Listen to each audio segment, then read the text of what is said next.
You guys, we need to talk about what just happened with Brooke Schofield's ex, Clinton Kane, because after years of people accusing him of lying about his mom's death, lying about other family deaths, and even faking an Australian accent, he has now come back with a full YouTube video basically saying, "Here's my truth."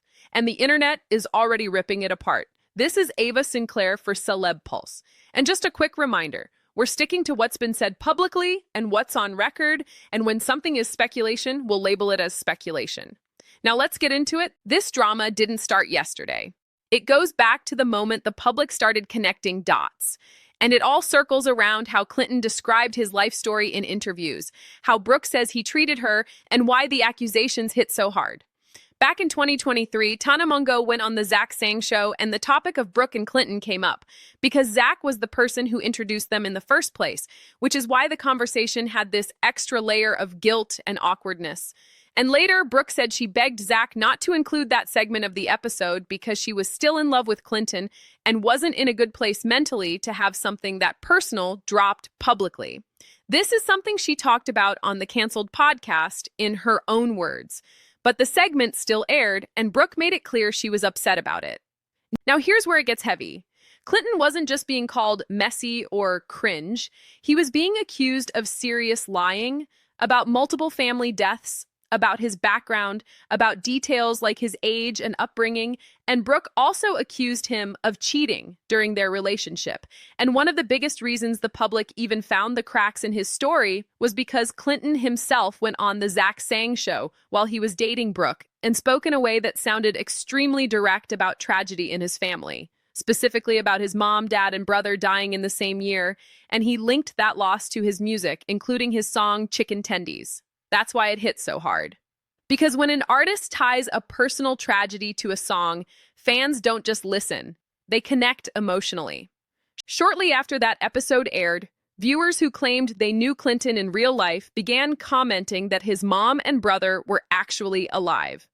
And once those comments started spreading, it wasn't just tea, it became a credibility crisis. Clinton tried to explain that he was estranged from his biological mom, and that when he said mom, he meant a mother figure, not his biological mother.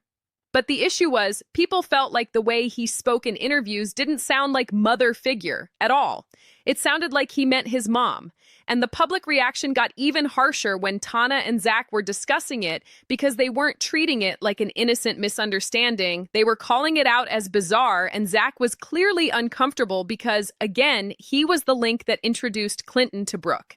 And then it escalated into a full explosion. The situation really blew up when Clinton posted a shady TikTok that people took as him implying Brooke was still talking about him while he was promoting new music. That moment pushed Brooke into saying, essentially, fine, I'll tell my side. Brooke dropped a multi-part TikTok series detailing what she described as alleged lies and how badly she said he treated her during the relationship. And that series didn't just go viral. It became part of why Brooke's presence on TikTok exploded. Because it wasn't one clip. It was the kind of unfolding story people couldn't stop watching. Part 1, Part 2, Part 3. And suddenly, everyone was waiting for the next update. Clinton did respond back then. He posted a long series of TikToks and also gave a statement to Rolling Stone. That's on record as part of the public conversation. But instead of doing the one thing people wanted most, fully owning up to the biggest lie accusations, he focused on timeline details, downplayed the relationship, and the way he responded made a lot of viewers feel like he was dodging the main point. The vibe online was, this isn't accountability, this is deflection. And fans said it felt like he was trying to twist the narrative the same way Brooke alleged he twisted things during their relationship. Clinton also maintained the claim that his biological mom was alive and that he was referring to a mother figure the whole time. Again, that was part of his response across TikTok and public statements, including what was reported around his Rolling Stone response. Public opinion at the time? It overwhelmingly seemed to swing toward Brooke. Clinton got canceled in the way the internet cancels. Comments, reaction videos, people pulling receipts, clips circulating. It became one of those YouTube drama canon storylines. But now, years later, Clinton is rolling out new music again, and right as that happens, he drops a YouTube video titled the truth about everything. So, of course, the timing became part of the conversation immediately. People weren't just asking, is he being honest? They were asking, why now? And the first thing people fixated on, before he even got deep, was the opening of the video.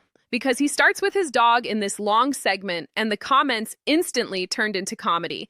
People were basically saying, the dog is a prop, and joking that it felt like he was trying to appear softer, more relatable, more human, like, see, I have a dog, I'm not the villain. Whether that was his intent or not, the audience clearly read it as image management. And that's the problem when you return after a scandal. Everything you do gets interpreted through the lens of suspicion. Then Clinton gets into the core of his message. He says he does care what people think. He admits that back then he acted like he didn't, but he did.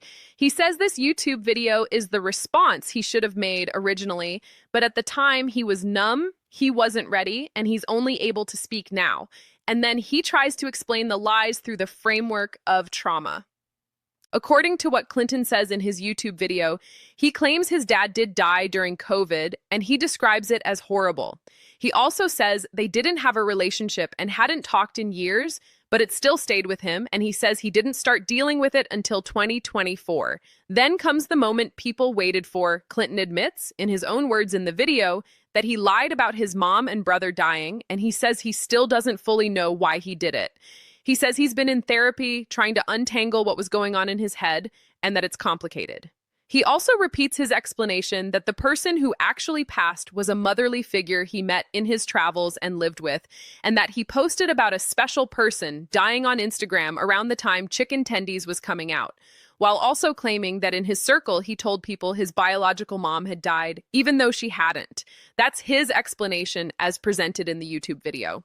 He apologizes for lying, but he also insists he didn't do it for attention, fame, or career gain.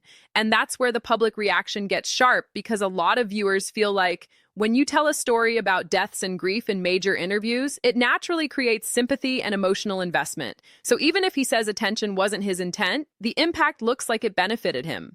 Clinton pushes back on that in the video, saying it was tied to trauma, and he claims he's taking accountability now. Then he tackles the accent issue. Clinton says in his YouTube video that he didn't lie about his accent and didn't lie about where he's from. He explains that he lived in multiple countries. He lists places like Brunei, the UK, Australia, Singapore, Cyprus, the Philippines, and says when people ask me where he was from, he'd give a long explanation because he moved around so much. He claims his team told him he needed a clearer identity and to pick one place, and he picked Australia because he felt like it and had lived there. That's his explanation as stated publicly in the YouTube video. After that, he expands into a broader apology, saying he hurt people emotionally in relationships, that he was insecure, that he said and did things he shouldn't have, and that he's sorry to everyone he hurt. He describes little lies as a coping mechanism and links it to constantly moving as a kid, explaining it like, if you lie, it feels like it won't matter because you're leaving anyway. And then he ends with this idea that his music is the most honest part of him and that he wants to move forward because he's tired of carrying the weight of all of this. But here's what made this instantly blow up again. Brooke responded, and she didn't respond with a 30-minute breakdown. She responded like someone who's exhausted and finally feels validated. Brooke commented essentially, "You know what? I'll take it." And then she posted TikToks that made it clear she's not trying to spiral back into the drama. One of her posts joked about touching grass because she doesn't have another 14-part series in her. Another used a sound that suggested she's choosing peace and moving on. And she posted the line that hit hard for people who watched her original series. "I'm a lot of things, but I ain't a liar." Those are Brooke's words, as posted on her TikTok. And the comments turned it into a moment. People were calling it Brooke Schofield Vindication Day, joking like this should be a holiday. People were saying they wanted Brooke and Tana back in commentary mode. Brooke even joked that she refuses to be rage-baited in the big 2026, signaling she's not letting this pull her into another exhausting cycle. Tana, of course, chimed in too. She commented, "Good day, mate," which is obviously a sarcastic nod to the accent controversy, and she posted a TikTok reaction, and the internet did what it always does. Clipped it, memed it, reposted it, made it into a whole new wave, because drama doesn't really die online. It just goes quiet until someone reopens the door. So what does this mean now? Clinton's return isn't just about whether he apologized. It's about whether people believe him, whether the timing feels genuine or strategic, and whether accountability years later changes the public's memory of what happened. Because on one hand, you have him admitting he lied about something huge, something that was at the center of why he got dragged in the first place. And on the other hand, you have the public looking at the music rollout and going, convenient. And the wild part is, Brooke's reaction is almost the biggest headline in itself, because it shows how the person who lived through it is choosing to handle it now. Not by reliving every detail, not by escalating, but by saying, okay, I got the acknowledgement, and stepping back. That's it for today on CelebPulse. I'm Ava Sinclair. If you've been here since the beginning of this drama, I genuinely want to know, does Clinton's new video change anything for you, or does it feel too late and too calculated? Drop your thoughts in the comments, take care of yourself, and I'll see you in the next one.